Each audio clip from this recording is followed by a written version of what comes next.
Hello বন্ধুরা, কেমন আছেন? আশা করি সকলে ভালো আছেন। এইরকম ছবি কিভাবে এডিট করবেন তাও আবার অ্যাপ্লিকে, চলুন আমরা দেখে আসি। তো আমি আমার মোবাইল স্ক্রিনে চলে আসছি। এখান থেকে আমি জেমিনি অ্যাপটি ওপেন করে নেব।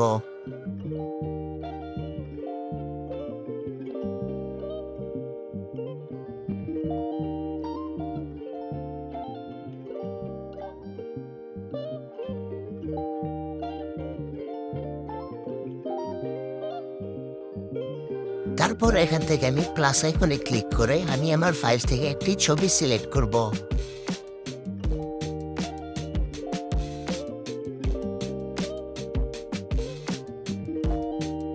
ওকে, তো আমি এখান থেকে আমার একটা ছবি সিলেক্ট করলাম।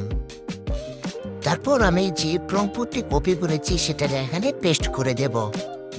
এই তিনটা ছবির প্রম্পট আপনারা ভিডিও ডেসক্রিপশন বক্সে পেয়ে যাবেন, সেখান থেকে কপি করে নিয়ে নেবেন। আর বন্ধুরা, তোমাদের কাছে একটাই রিকোয়েস্ট থাকবে, তোমরা যদি চ্যানেলে নতুন হয়ে থাকো তাহলে চ্যানেলটিকে সাবস্ক্রাইব করে পাশেই থাকবে আর ভিডিওতে একটি লাইক করে দেবে। বন্ধুরা, তোমাদের কাছে হাত জোর করে রিকোয়েস্ট করতেছি, তুমি নতুন হয়ে থাকলে চ্যানেলটিকে সাবস্ক্রাইব করে দিও।